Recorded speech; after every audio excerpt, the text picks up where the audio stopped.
আসসালামু আলাইকুম ভিউয়ার্স, আপনাদের প্রত্যেকের জন্য আরেকটি গুরুত্বপূর্ণ এবং ইফেক্টিভ কন্টেন্ট নিয়ে আমরা দাঁড়িয়েছি। দেখতে পাচ্ছেন আমাদের যে নতুন স্টুডেন্ট আছে তারা সবাই কিন্তু এনএইচডি এর লেভেল 1 দিবে।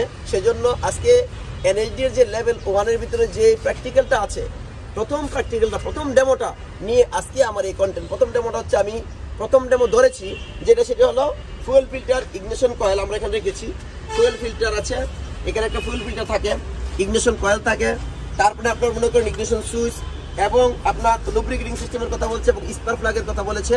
এই সবগুলো নিয়ে একটি জব, অর্থাৎ আবার বলি সেটা হলো fuel filter, ignition coil, ignition switch cable এবং লুব্রিকেটিং সিস্টেম এবং স্পার্ক প্লাগ নিয়ে একটি জব। আজকে এই জব নিয়ে আমাদের সরাসরি কথা বলবো। সরাসরি আমরা এখানে চলে আসি। এখানে বলছে সার্ভিসিং কাহাকে বলে। যে কোনো সময় আমাদের কি করতে পারে, এসএসআর প্রশ্ন করতে পারে সার্ভিসিং কাহাকে বলে। আমি একটু বলি, সার্ভিসিং হচ্ছে যে ইঞ্জিন এবং গাড়িকে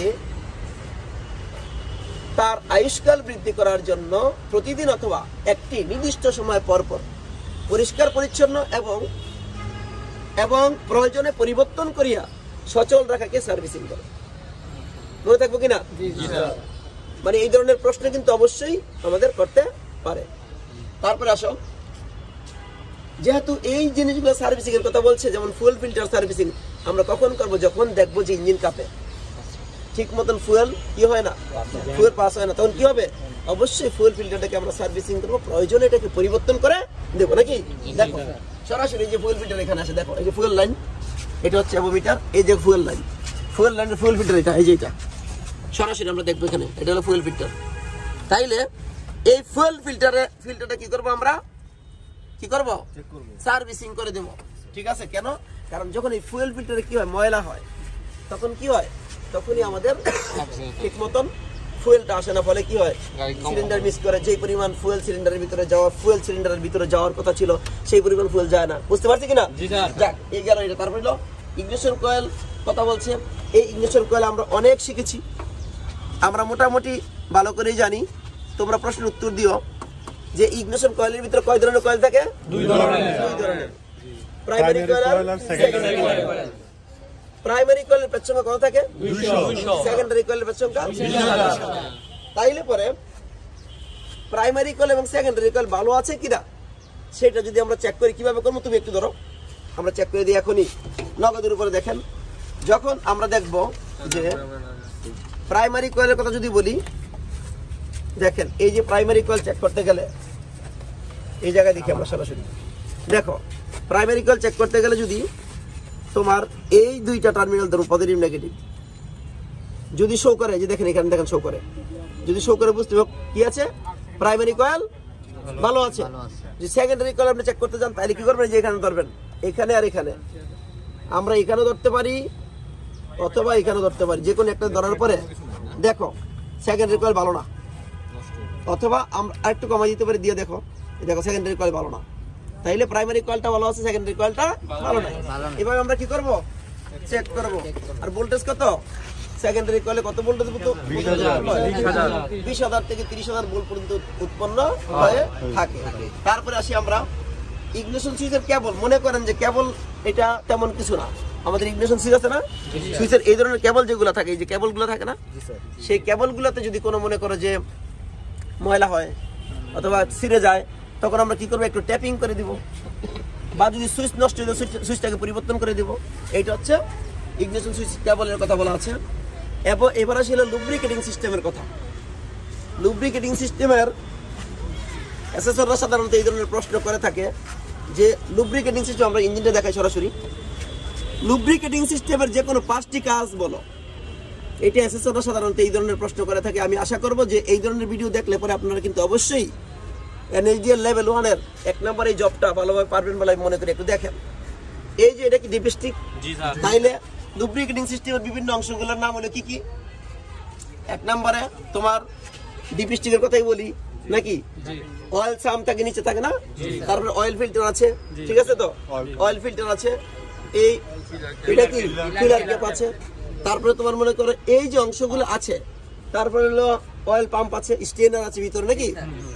এখন সবচেয়ে গুরুত্বপূর্ণ বিষয় হলো 5টি কাজের কথা বলে নাকি?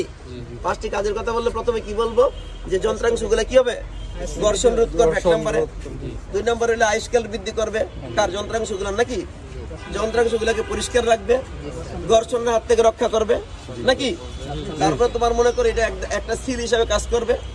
এরপরে তাপমাত্রা নিয়ন্ত্রণে রাখবে। দেখো শুধু লুব্রিকেটিং সিস্টেম কিন্তু তাপমাত্রা নিয়ন্ত্রণ করে না, করে কি? কুলিং সিস্টেম, ঠিক না? তাইলে অবশ্যই এই ধরনের প্রশ্নগুলো সাধারণত এসএসএর যে আসে সে আমাদের করবে। আমরা যদি এগুলা এই ভিডিওটা দেখি তাইলে এগুলো জানতে পারবো। এবার আসি, তাহলে মোটামুটি সব হয়ে গেল। আরেকটা জিনিস আমরা দেখবো, এটা কি? Spark plug. দেখেন আমরা আমাদের যে সমস্ত প্রশ্নগুলো করতে পারে এবং প্র্যাকটিক্যাল দেখাইতে পারে সেটা সরাসরি দেখি আমি। দেখো স্পার্ক প্লাগের গ্যাপ কত থাকে? 1.00 থেকে 1.20 মিলিমিটার থাকে হলো বর্তমান যে সমস্ত স্পার্ক প্লাগ গুলো আছে সবগুলোতে এটা থাকে নাকি? এই স্পার্ক প্লাগটা তোমার এই যে ফিলার গেজ দিয়ে শুধু গেলে গ্যাপটা অ্যাডজাস্ট করে দিতে হবে।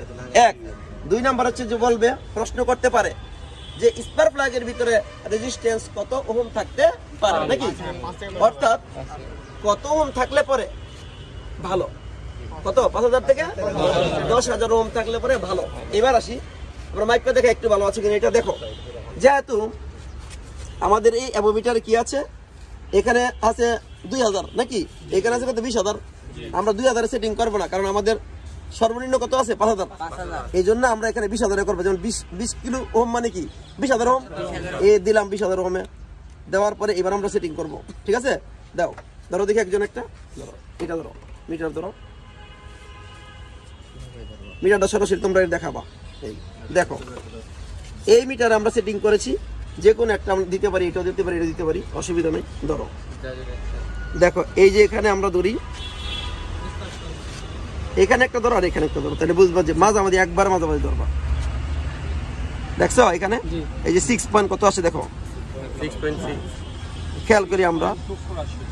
যদি 5 এর বেশি হয় তাহলে ভালো হয়, যে দেখছো 6.23, তাইলে 5 এর বেশি হলো, অর্থাৎ 5 মানে 5000, 6 মানে 6000 কিলোমিটার আছে। সুতরাং আমাদের এই স্পার্ক প্লাগটা ভালো আছে। তাহলে এসএসআর যদি আমাদেরকে প্রশ্ন করে তাহলে আমরা উত্তর দিতে পারবো কিনা? উত্তর দেব যে স্পার্ক প্লাগের রেজিস্ট্যান্স হচ্ছে 5000 থেকে 10000 ওহম নাকি? তাহলে এটা ভালো আছে, কথা বুঝতে পারছো তো? মোটামুটি উক্ত ভিডিওটা যদি সবাই আমরা দেখি, যারা যারা এনএসডিএল লেভেল 1 দিতে চাই তারা কিন্তু অবশ্যই, আমি আশা করবো যে আমার এই ভিডিওটা বারবার দেখলে আপনারা সহজেই যে কোনো অ্যাসেসরি হোক না কেন প্রশ্ন করলে সকল উত্তর দিতে পারবেন বলে আমি মনে করি। ধন্যবাদ সবাইকে।